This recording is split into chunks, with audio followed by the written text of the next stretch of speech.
Hi guys, to replace the upper right arm of the Mercedes suspensions, for this you need to disassemble the Mercedes electron control unit. It will be easier to get to the nut, but there is a hole for this work, but I could not get to the nut.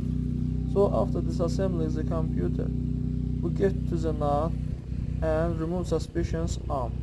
We change to the new right arm suspensions and all.